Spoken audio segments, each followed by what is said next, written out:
특집 주영진의 뉴스브리핑 정치 여담 야담 본격적으로 시작을 해보도록 하겠습니다. 조금 전인 오후 2시까지의 투표율이요. 64.8%라고 합니다. 오후 1시 투표율부터는 사전 투표율이 합산이 되는데요. 오후 2시 현재 64.8%, 지난 5년 전의 대선 때보다 4.9%포인트 높다고 합니다. 이번 대선에 대한 유권자들의 높은 관심을 보여주고 있는 증거가 아닌가 싶습니다. 아직까지 투표 안 하신 분들 계시다면 저녁 6시까지 꼭 인근의 투표소 찾아가서 투표하시기 바라겠습니다. 한민수 더불어민주당 선거대책위원회 공보단 부단장, 장성철 대구 카톨릭대 특임교수, SBS 윤춘호 논설위원과 정치 여담 야담 본격적으로 이어가도록 하겠습니다. 세 분 어서 오십시오. 안녕하십니까. 한민수 부단장님, 네. 어떻습니까? 기나긴 선거운동 대장정이 마무리가 됐어요. 어떤 기분이세요? 경선에도 제가 캠프에 있었기 때문에 그때는 정말 세 자릿수가 남았었는데 네. 하루하루가 좀 피말리는 경선도 그렇고 하면서 저 날짜가 언제 줄어드나, 저희 이제 동료들끼리 두 자리 됐을 때도 감회가 있었고 한 자리 결국 3월 9일이 왔습니다. 네. 그래서 그런 쭉 돌이켜 보면은 진짜 절박하게 선거운동을 했다. 우리 후보도 마찬가지고요. 좋은 결과가 나올 걸로 기대하고 있습니다. 예, 아직까지 또 투표 시간이 남아있기 때문에 장성철 교수님은 이번 대선 지켜보신 소감 어떻습니까? 제가 97년 대선부터 직접 이제 정당에 있거나 네. 국회에 있으면서 관여를 했었는데, 이번 대선이 제가 성인이 된 이후로 처음으로 지켜보는 관찰자의 입장에서 지내본 지금 대선이거든요. 그래서 그렇군요. 네, 네. 그래서 야, 저기서 실질적으로 실무적으로 일하는 분들, 각종 정치적인 현안이 나왔을 때 어떻게 분석하고 대응해야 된다라는 것을 판단하는 자리에 있는 분들 정말 힘들었겠구나.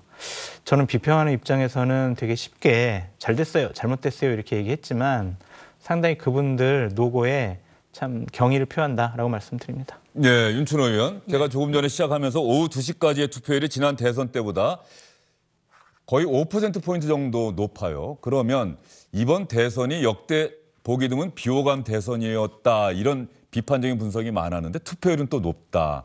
뭐 박빙의 승부를 보여주는 겁니까? 약간 좀 역설적이긴 네. 하죠. 사람들이 누구한테도 표를 주고 싶지 않아라는 말을 하면서도 정작 투표율은 지금 추세로만 보면 최고를 1997년이죠. 97년 이후에는 이제 최고의 투표를 기록할 가능성이 점점 커지고 있는 상황인데요. 아까 말씀하신 것처럼 싫으면서도 내가 이번에 투표하지 않으면 네. 내가 그래도 지금까지 지지해왔던 그런 정당 후보가 패할 수도 있겠다, 이렇게 박빙이라고 하는 점에서 일단 투표율이 높아지는 측면이 하나 있을 것 같고요. 또 한 가지는 지금 우리나라가 처해 있는 상황이 대내외적으로 굉장히 위기 상황 아니겠습니까? 네. 그렇게 보면 투표라고 하는 국민으로서 하나의 의무이자 권리인 이 투표 행위를 통해서 국가가 처한, 공동체가 처한 위기 상황에 어떻게든 국민 한 사람으로서 기여해야 된다는 어떤 그러한 생각들도 조금 하신 게 아닌가 싶습니다. 예, 조금 전에 화면에 투표율 관련해서 컴퓨터 그래픽 화면이 나갔는데 말이죠. 다시 한번 보여주시죠. 그걸 여러분께 좀 설명을 드려야 될 것 같아요. 조금 전에 그 화면 보신 분들 잘 이해가 안 되실 것 같은데 말이죠. 지금 화면에 오른쪽에 하얀색으로 77.2라고 써 있는 저 수치는 말이죠. 5년 전 대선 당시의 최종 투표율입니다. 시간대별로 저렇게 투표율이 변했다라고 하는 건데요. 오늘 상황을 말이죠. 지금 저 화면에서 보여주지 못했는데 이제 업데이트가 됐네요. 아까 저 화면 보신 분들 무슨 화면이지 하고 좀 이해가 안 되셨을 것 같아서 제가 설명을 드리려고 했는데, 자, 오후 2시 현재 64.8%의 투표율을 기록하면서 5년 전 대선 때보다 4.9%포인트 높습니다. 그러면 현재 추세가 그대로 이어진다면 지난 대선 때 77.2%였기 때문에 80%가 넘지 않겠느냐, 이런 전망이 나오고 있는데 과연 80%를 넘을 수 있을지 앞으로 투표 진행 상황 계속해서 관심을 갖고 지켜보도록 하겠습니다. 윤춘호 의원, 지금 대선 후보들은 어디 있습니까? 지금 아마 전화들을 열심히 하고 있을 것 같은데 그냥 쉬고 있지는 않을 거예요. 글쎄요, 저는 좀 생각이 다른데요. 굉장히 좀 피곤할 테니까 아마 쉬고 싶을 겁니다, 무조건. 네. 그다음에 또 이제 오늘 저녁에 국민들에게 나타난 모습이 대단히 중요한 순간이잖아요. 대통령으로 네. 당선자로서의 모습이든 아니면 패배했더라도 굉장히 중요한 모습으로 나타나게 되기 때문에 굉장히 좋은 모습으로 나타날 필요가 있습니다. 그렇기 때문에 제 생각에는 쉬고 있을 것 같고요. 아마 주영진 앵커도 그렇고 여기 계시는 두 분들도 정치권 상황을 잘 아시지만 선거 끝나고 나면 후보자들 되게 이제 집에서 쉬고 있다고 그러지만 사실은 집에서 제대로 쉴 수가 없죠. 찾아오는 사람들도 많고 오는 전화도 많고 그래서 쉴 수가 없어서 뭐 잘 아시는 것처럼 대개는 이제 호텔 같은 걸 방을 하나 잡아서 아니면 지인들의 집을 가거나 그래서 그런 것들 이제 보통 모처에서 쉬고 있다, 휴식을 취하고 있다 이렇게 네. 표현하지 않습니까? 그렇게 보면 이재명 후보, 그다음에 윤석열 후보, 그다음에 심상정 후보도 포함해서 네. 아마 모처에서 지금은 휴식을 취하고 있을 시간이 아닐까 싶습니다. 제 생각은 그렇습니다. 예. 근데 아마 마지막까지 한 표가 아쉬운 상황이기 때문에 오늘 선거운동을 유세차에서 할 수는 없지만 그렇습니다. 선관위가 많이 풀어서 SS나 이런 걸 통해 갖고 투표를 독려하는 투표 독려까지 그런 것들은 충분히 할 가능합니다. 수가 있지 않습니까? 예, 그래서 이제 우리 이재명 후보 같은 경우도 예. 아침에 페이스북 예. 페이스북 잘 하시기 때문에 이런 메시지를 냈습니다. 아직도 3표가 부족합니다. 아, 그렇습니까? 예, 하면서 네. 투표하면 됩니다. 투표에 이깁니다. 오늘 밤 대한민국 제20대 대통령으로 당선이로서 인사드리겠다고 했는데요. 왜 한 표가 부족합니다가 아니고 3표가 부족합니다라는 표현을 썼어요? 저희가 지금 그러다 보니까 예. 저희 뭐 선대위 말씀하신 대로 예. 누구 찍어라는 못해도 예. 투표 동료는 할 수 있거든요. 그래서 이른바 삼나구 캠페인 비슷한 걸 하고 있습니다. 삼나구? 뭐냐면요. 예. 한 사람이 3명에게 전화해서 예. 연락해서 투표를 하면 나라를 구할 수 있다. 아, 예. 예. 저희 입장에서는 진짜 마지막까지 절박하고 아까 말씀하신 대로 이렇게 투표율이 높다는 거는 그 양 진영이 민주진영이냐 국민의힘 진영이냐 이렇게 뭉친 것도 있고요. 그 많은 국민들께서 진짜 아까 윤춘호 의원 말씀대로 이 위기의 대한민국을 누구에게 맡길 것인지 국민들이 골똘하게 고민하고 그 고민의 결과를 투표장에 가서 행사하고 계시지 않나 이런 생각을 하게 됩니다. 예. 자, 그러면 이재명 후보의 오늘 투표 당일에 SNS 메시지 보셨는데요. 윤석열 후보와 심상정 후보는 또 어떤 메시지를 내놓았을까요? 윤석열 후보 정권 교체 오직 투표를 통해서만 이루어질 수 있습니다. 투표하면 바뀝니다. 투표하면 반드시 승리합니다. 투표를 통해 위대한 대한민국의 주권자가 국민임을 보여주십시오. 심상정 정의당 후보 역대급 비호감 대선 현상은 그 자체가 양당 독점 정치 폐막의 징후라고 생각합니다. 이번이 양당 정치의 마지막 장이 되기를 바라는 시민께서 기호 3번에 소신 투표해 주실 것으로 생각합니다. 노회찬 대표님의 유지대로 더욱 당당하게 더욱 소신 있게 다원적인 민주주의의 새로운 시대를 힘껏 열어내겠습니다. 장성철 교수님. 네. 심상정 정의당 후보가 현재로서는 어렵습니다만 지난 마지막 토론 때 보니까 두 자릿수 득표율을 한번 목표로 해보겠다 이런 이야기를 하고 있는데 정의당 후보의 득표율도 이번 대선 결과와 연관 지을 때 상당히 중요하지 않습니까? 중요하죠. 지난번에 받았던 2017년도에 받았던 그때 득표율을 기록하느냐 안 하느냐. 그 당시에 그것도 6%대였죠? 6.1% 정도 받으신 거고요. 그리고 그때만큼 못 받더라도 상당히 선전하는 그런 수치가 나오지 않으면 심상정 후보와 정의당은 존재 가치가 상당히 없어질 수 있다. 재평가받을 수 있다. 이렇게 생각을 합니다. 그냥 저희 시중에서 막 돌아다니는 말로 만약에 심상정 후보 지지율이 허경영 후보보다 지지율이 낮게 되면은 이거는 정말 정의당이 재편되어야 되는 것이 아니냐. 그런 얘기까지 나오고 있는데 아마 심상정 후보께서는 지금 최종 득표율이 얼마가 될 것인지를 상당히 초조하게 바라보고 있을 것이라는 생각이 들고요. 네. 윤석열 후보 같은 경우에도 투표하면 바뀐다. 투표를 독려하는 행위를 저는 지금 전화 통화를 통해서 상당히 많이 하고 있을 거라고 생각이 들어요. 지지율에 여론조사에서는 이기더라도 지지층이 투표장에 나가지 않으면 질 수가 있거든요.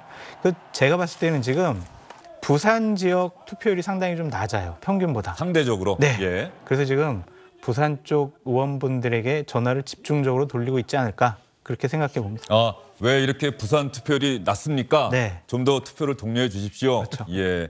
지금 호남 지역 같은 경우 민주당이 텃밭인 호남 지역은 사전 투표율이 워낙 높아서 예. 오전 상황만 하더라도 투표율이 상대적으로 다른 지역에 비해서 낮게 나타났는데 1시부터 통합이 되다 보니까 역시 호남 지역 투표율이 가장 높아요. 높은 걸로 대부분 나왔고 보면. 이게 예. 사전 투표가 높기 때문에 예. 그렇습니다. 지금 그런데 거기에 비해서 또 대구와 경북 지역도 이제 본투표에서 많이 하고 있더라고요. 네. 그 아무래도 이제 국민의힘 층에서 그 지지자들이 결집도 하고 동료도 하고 그런 것 같습니다. 저희 입장에서는 뭐 장 교수님은 부산 얘기했지만은 우리 또 후보의 정치적 텃밭이라고 할 수 있는 경기도 경기도. 지역 투표율이 아무래도 수도권이다 보니까 여러 가지 특성이 있겠습니다만 뭐 높지는 않습니다. 그래서 경기도에 계신 분들도 진짜 아까 후보도 간절하게 호소하고 세 표가 부족하다 이런 말씀을 했는데 많은 분들이 투표장에 좀 나가셨으면 좋겠습니다. 네. 저는 오늘 보다 보니까 말이죠. 서울과 경기가 원래 인구가 비슷했는데 유권자 수 SBS가 지금 선거방송 관련해서 하단에 계속해서 그 정보를 내보내드리고 있는데 말이죠. 보다 보니까 서울 유권자가 840만 명, 경기도 유권자가 1140만 명에서 유권자가 인구 차이가 경기도가 납니다. 엄청 맞습니다. 많더라고요. 예. 그래서 경기도의 투표율이 어느 정도 나올지 과연 경기도 유권자들의 표심은 이재명, 윤석열, 심상정 후보 가운데 어느 후보에게 쏠릴지 그 결과도 한번 관심을 갖고 지켜보도록 하겠습니다. 자, 그러면 어제가 마지막 선거운동 날이었죠. 마지막 선거운동, 마지막 유세 장소를 어디로 정할 것이냐. 그리고 마지막 유세에서 후보들이 어떤 메시지를 담아서 국민에게 호소할 것이냐. 늘 대선 때마다 그 부분에 관심이 쏠리곤 했는데요. 어제 이재명 후보는 서울 청계광장, 윤석열 후보는 서울시청 광장에서 마지막 유세를 했습니다. 이 후보들의 마지막 호소 여러분 다시 한번 들어보시죠. 국민 여러분께서 주권자의 유용한 도구로 저 이재명을 선택해 주시면 김구호 선생이 못다 이룬 자주 독립의 꿈을, 김대중 대통령이 못다 이룬 평화 통일의 꿈을, 노무현 대통령이 못다 이룬 반칙과 특권 없는 세상의 꿈을, 문재인 대통령이 꿈꾸고 있는 나라다운 나라를 반드시 만들어 내겠습니다, 여러분. 대한민국의 운명과 우리 국민들의 미래가 달린 이 역사적인 대회전의 장에서 마지막 단 한 사람까지 참여해 어게인 2002 승리의 역사를 함께 만들어 주시겠습니까? 저는 그래서 어느 세력 누구에게도 빚진 것이 없습니다. 오로지 우리 시민 여러분, 위대한 대한민국 국민 여러분께만 부채가 있습니다. 국민 여러분, 저는 정치 초심자라 아무런 정치 세력이 없습니다. 지금 민주당 정권은 제가 국민들의 지지로 대통령이 되면 자기들의 180석으로 행정을 못하게 발목을 잡겠다고 협박을 하고 있습니다. 그러나 저는 아무 걱정하지 않습니다. 주권자인 국민이 저를 지지해 주시고 응원해 주시는데 뭐가 겁날 게 있겠습니까, 여러분? 존경하고 사랑하는 시민 여러분, 사표는 없습니다. 그 사표는 가짜입니다. 더 나쁜 대통령은 우리의 삶을 지켜주지 않습니다. 여러분들의 소신정치 한 표가 기호 3번 심상정에게 주는 한 표만이 변화를 만들어내는 생생한 한 표가 될 것입니다. 심상정이 비록 대통령이 되지 못한다 하더라도 심상정의 지지율이 2배가 되면 비정규직 노동자들의 권리가 2배 신장될 것입니다. 심상정의 지지율이 3배가 되면 집 없는 세입자들의 서름을 3배 빨리 끝낼 수 있을 것입니다. 자, 새 후보의 마지막 유세에서 마지막 호소 여러분 들어보셨습니다. 윤춘호 의원. 네. 정말 간절함 그리고 후보들이 거의 목소리도 잘 나오지 않는데 마지막 안간힘을 다 쏟아냈다 이런 느낌이 드네요. 그렇습니다. 특히 이재명 후보 같은 네. 경우에 그렇죠. 이재명 후보의 목 상태가 좀 좋지 않아서 지역 유세할 때 보면 목소리를 높이지 않으려고 애를 쓴 모습이 보였는데 어제는 목을 아끼지 않더라고요. 어제 저는 그 새 후보의 마지막 연설을 보면서 그런 생각이 들었습니다. 일단 그 내용 자체도 상당히 이제 관심 가는 부분이 있었지만 또 한 가지는 태도의 변화였어요. 연설한 방법의 변화라고 그럴까요?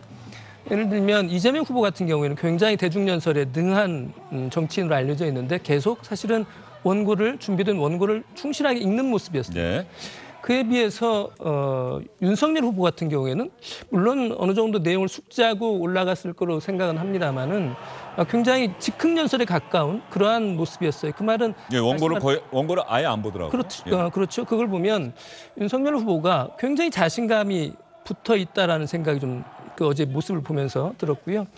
어제 내용과 관련해서는 이재명 후보가 그런 말씀을 하셨어요. 마지막에 당선되는 즉시 대북 특사 보내겠다. 네, 기자회견 때도 또 그런 얘기. 그런 이야기를 해서 저는 저런 이야기들은 좀 신중했으면 하는 생각이 들었습니다. 네네. 왜냐하면 그건 곧 오늘 당장 해야 될 일이잖아요. 만약에 내일 정도면 하게 된다 그러면 그렇기 때문에 저런 것들은 어떻게 보면 이제 대통령 당선자가 된다 그러면 굉장히 중요한 안보적인 이슈가 될 수 있는 사안이라는 생각이 들었습니다. 예, 아마도 이재명 후보가 그런 얘기한 건 또 현 정부 문재인 대통령과 또 상의하겠다 뭐 이런 뜻도 포함되어 있었겠죠. 그렇게 이야기를 했었고 이재명 후보는 원고를 보고 평소 연설을 잘한다던 이재명 후보는 원고를 보고 마지막 메시지를 전했고 윤석열 후보는 토론 때는 그렇게 원고를 많이 봤는데 이번에 유세할 때는 마지막 유세 때는 원고를 보지 않고 했다. 뭐 이런 부분들도 아마 좀 윤춘호 위원이 또 주목해서 봤던 하나의 그 변화다 뭐 이렇게 말씀을 해 주셨는데 어제 청계광장을 마지막 유세 장소로 정한 이유가 연설문에 담겨 있더라고요. 네. 청계광장이 바로 5년 전 촛불 집회 때 맞습니다. 대한민국의 촛불, 민주주의를 지켜낸 국민들이 함께 모인 민주주의의 발원지다 뭐 이런 취지로 이야기를 하더라고요. 촛불 시민혁명 때 진짜 연인은 수천만 명이 다 촛불을 들고 나가서 당시 이제 박근혜 정부의 국정농단을 규탄을 했고 결국은 국민들에 의해서 정권 교체가 이루어지지 않았습니까? 그만큼 지금 시기가 이 대통령 한 사람의 문제가 아니고 대통령 누가 되냐에 따라서 정말 우리나라의 국군과 앞으로 지금 다들 알다시피 우리가 지금 4대 위기라고 하지 않습니까? 그 이른바 팬데믹의 위기가 있고 저성장 양극화가 고착화되고 있어서 우리 청년 일자리 문제랄지 심각하죠. 세 번째는 기후위기도 정말 등한시할 수 없는 미중 패권 전쟁에 따른 지금 뭐 러시아의 우크라이나 침공도 있습니다. 국제질서 재편 과정 아닙니까? 저희들은 그렇습니다.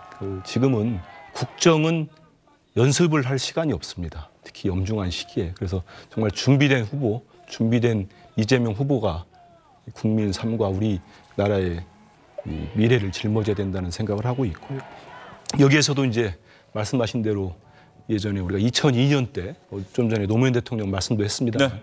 2002년으로 돌아가면 그런 게 있지 않았습니까? 마지막에 노무현 정몽준 단일화가 파기되면서 보수 진영이 뭐 막 그랬을 때 진짜 현명한 집단지성의 국민들이 모두 모여서 다시 그 판세를 뒤집었듯이 저희가 지금 분명한 거는 이재명 후보가 계속 얘기를 하겠습니다만은 지지율이 상승세고 저희들 내부적으로는 뭐 이제 근소한 차지만 저희들이 승기를 잡았다고 보고 있는데요. 그런 점에서는 많은 국민들이 아직도 투표장에 안 가신 우리 국민들이 계시면 정말 누가 우리 삶을 5년간 책임질 수 있는 후보인지 정말 냉정하게 판단하셔서 소중한 한 표를 저는 후보 얘기 중에 이런 게 정말 와닿습니다. 국민 여러분의 한 표가 얼마나 큰 가치를 가지고 있는지 어제 특별회견에서도 말씀을 하셨는데요. 그 표로 당선된 대통령 한 명이 얼마나 큰 변화를 만들어내는지 이거를 심사숙고해 주시면 좋겠고요. 아까 윤 의원님이 말씀하신 그 대북 특사는 즉시라는 게 뭐 다음 날 그런 표현은 아니고요. 사실은 어제 많은 얘기들 하셨는데 당선 즉시 국민 통합정부를 구성에 착수하겠다 이런 말씀도 하셨습니다. 그리고 인수위 산하의 공통공약 추진위원회 정말로 지금 이재명 후보의 그 간절함 그리고 의지가 담긴 것 중에 하나가 저는 국민 통합정부에 있다고 봅니다. 알겠습니다. 자, 길게 말씀해 주셨는데 장성철 교수님. 네. 그리고 윤석열 국민의힘 후보는 마지막 유세 장소가 서울시청 광장. 뭐 마찬가지로 촛불 집회도 거기 열렸었고 또 서울시청 광장은 예전에 뭐 2002년 한일 월드컵 때부터 아마 많은 분들이 모여서 함께 응원하고 했던 그런 곳 아닌가 싶어요. 그러니까 서울에서 이겨야 대선에서 이긴다라는 판단을 해서 서울에서 마지막 유세를 중점적으로 했고요. 그 서울의 중심은 시청이다. 네. 시청에서 국민 모두의 마음을 모은 국민통합 대통령이 되겠다라고 의지를 표현한 것 같습니다. 기본적으로 나는 부채가 없다. 국민에게만 부채가 있다. 나는 정치 세력이 없다. 이렇게 얘기하신 것은 내 사람, 우리 편, 우리 진영만의 대통령이 되지 않겠다. 국민 모두의 대통령이 돼서 지금 반으로 갈라져 있는 진영과 지역과 세대와 이념으로 갈라져 있는 국민을 대통합시키겠다라는 본인의 각오를 밝힌 것으로 보여집니다. 기본적으로 대통령이 되시면은요, 뭐 이재명 후보나 윤석열 후보나 가장 최우선시해야 될 것이 저는 국민 통합이라고 생각을 합니다. 네. 지는 쪽은 흔쾌하게 승복을 해서 새로운 대통령이 국정 운영을 잘할 수 있도록 축복을 해줘야 될 것 같고요. 이기는 쪽은 지는 쪽에 대해서 조롱하지 않았으면 좋겠어요. 너희들은 그렇게 해서 진 거야 라는 식의 아픈 마음에다가 소금을 뿌리지 않는 그러한 행동을 했으면 좋겠습니다. 모두 다 이제 함께 살아나가야 할 대한민국 국민들 아니겠습니까? 그러니까 서로 지는 쪽은 흔쾌하게 이제 축복도 해주고 이기는 쪽은 넉넉한 마음으로 포용을 해줘서 국민 모두의 대통령이 대한민국을 잘 이끌어 나갈 수 있도록 좀 마음을 하나로 모아주는 내일이 됐으면 좋겠다라는 생각이 듭니다. 장성철 교수님 말씀 들으면서 우리 가왕 조용필 씨의 노래 생각이 나네요. 이젠 그랬으면 좋겠네. 정말 그랬으면 좋겠다는 생각이 간절한데요. 지금 말씀하신 것처럼 이재명 후보도 윤석열 후보도 통합을 이야기를 했어요. 마지막 유세에서. 자, 이 통합이라는 것이 말로만 되는 것은 절대 아닙니다. 역대 대통령 후보들, 대통령에 당선된 정치인들 모두 국민 통합을 강조했습니다만 실제로 국민 통합이 이루어졌는지 그거 생각해 보면은 아마 대답은 좀 많이들 다르실 것 같은데요. 국민 통합을 강조하는 주요 후보들의 마지막 유세 다시 한번 들어보겠습니다. 윤석열 후보님 고생 많으셨습니다. 우리 윤석열 후보님의 지지자 정말 고생하셨고 위로 말씀을 드립니다. 어떤 결과가 나오더라도 서로 흔쾌히 인정하고 똑같은 대한민국의 국민이라는 생각을 가지고 합심하고 통합해서 우리 미래로 나아가면 좋겠습니다, 여러분. 저의 자유민주주의와 법치, 시장경제 그리고 안철수 대표의 과학과 미래를 결합해서 국민 여러분들 주인으로 편안히 모시겠습니다. 민주당과도 멋지게 협치해서 국민 여러분께 통합을 선사해 드리고 경제 발전 이루가겠습니다, 여러분. 이렇게 양당이 배제하고 있는 목소리를 정치가 품어내고 그리고 소수라고 배제했던 시민들을 공동체 일원으로 존중하고 이들에게 합당한 권리를 부여하는 것이 진정한 통합정치 아닙니까, 여러분? 대한민국 90%의 비기류 시민들을 대표해온 심상정이 힘을 얻는 것이 진정 통합의 정치 아닙니까? 예, 대한민국의 비주류 90%의 지지를 얻는 심상정이 많은 표를 얻는 것이 진정한 통합 아니겠느냐. 심상정 후보는 이렇게 이야기를 했고요. 후보들이 마지막 유세에서 또 하나 강조한 게 있습니다. 바로 주권자인 국민. 국민의 위대함을 보여달라. 국민이 정말로 훌륭한 분들이고 똑똑한 분들이다. 이렇게 국민을 강조하는 연설도 했는데요. 이 부분에 대한 이야기도 들어보겠습니다. 저는 우리 국민의 위대함을 믿습니다. 국민의 높은 시민의식과 집단 지성을 믿습니다. 위대한 국민과 함께 세계에 내세울 위대한 대한민국을 만들고 싶습니다, 여러분. 우리 국민들 똑똑하고 교육열 높고 근면 성실합니다. 정부만 바보짓 하지 않으면 못 살 수 없습니다, 여러분. 경제 발전 못 할 수 없습니다. 우리 국민들은 더 나은 삶을 요구할 자격이 있습니다.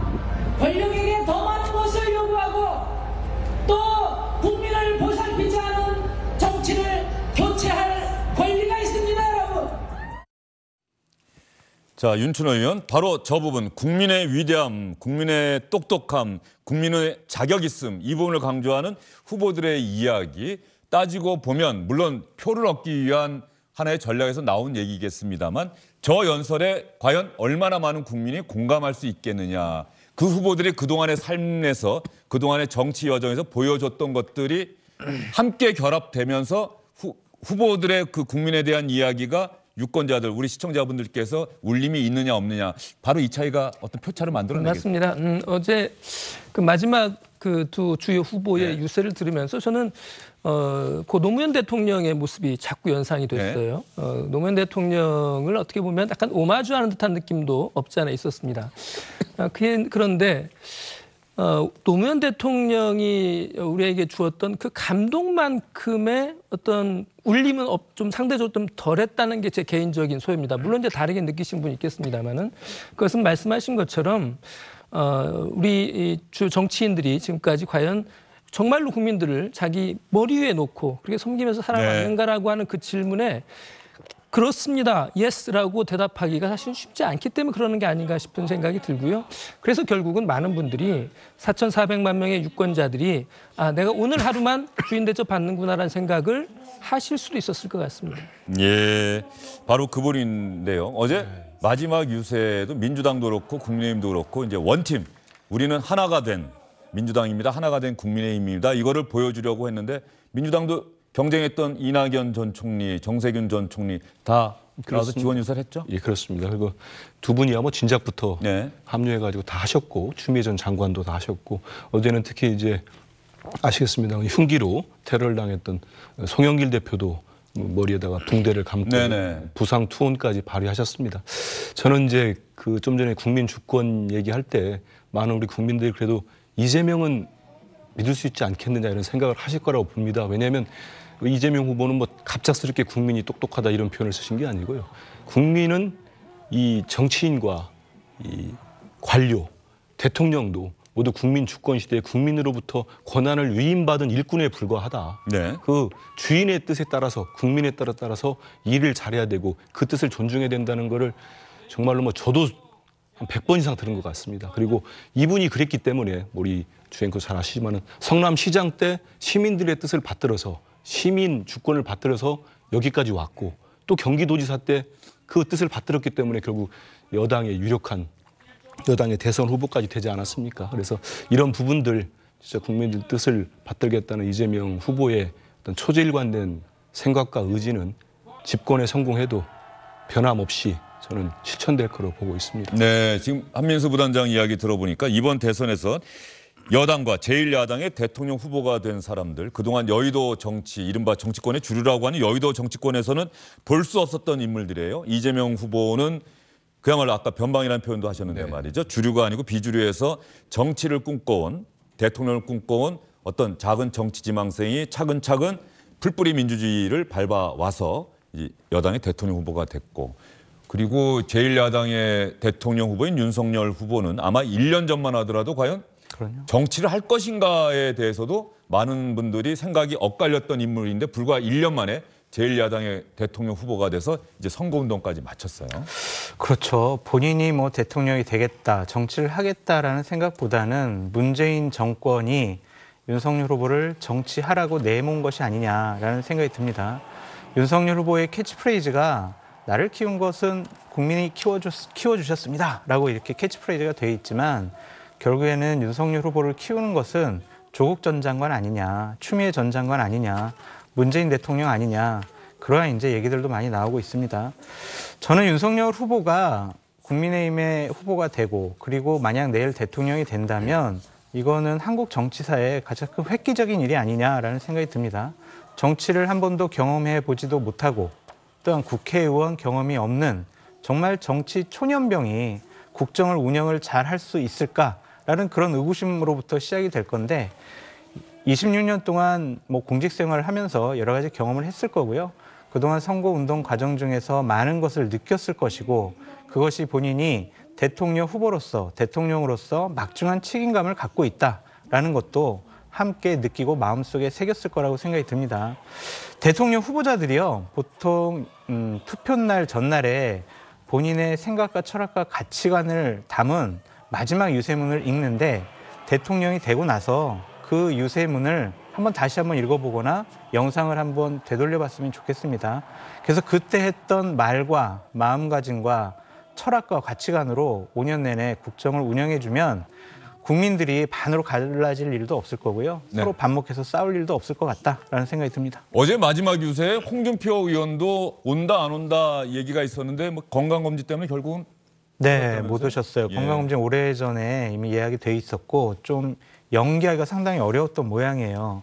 그런데도 국민의힘 지지하는 사람들 입장에서는 좀 고개가 갸웃거려질 것 예, 같아요. 많은 분들이 비판을 하시더라고요. 그거 좀 연기해서 중요한 날 함께하는 모습을 보여주면 얼마나 좋았겠느냐라는 비판이 있는데 피치 못할 좀 사정이 있는 것 같습니다. 예. 그러다 보니까 일각에서는 이제 홍준표 의원이 전 대표가 뭐 판세를 읽은 거 아니냐 뭐 이런 얘기까지 있을 정도니까. 제가 자, 이 얘기는 한민수 부단장의 개인적 바람이 들어가 있는 아니, 뭐, 이야기다. 제가 그런 투표 얘기가 날이라서 한민수 단장님이나 이재명 후보에 대해서 비판을 상당히 지금 자제하려고 예. 노력하고 있다라는 점을 좀 알아주셨으면 좋겠습니다. 어쨌든 홍준표 의원이 SNS에 잠깐 나갔습니다. 뭐 어제 마지막 유세는 함께 하진 못했습니다만 SNS 메시지를 내놓아서 정권 교체를 이야기를 했습니다. 안녕하십니까, 주영진입니다. 더 많은 뉴스와 라이브 이벤트를 보고 싶으시다면 화면 오른쪽을 눌러서 구독해 주시기 바랍니다. 저희 SBS 앱을 다운로드 받으시면 뉴스 속보 알림도 받아보실 수 있습니다. 텔레비전으로도 SBS 뉴스, 유튜브로도 SBS 뉴스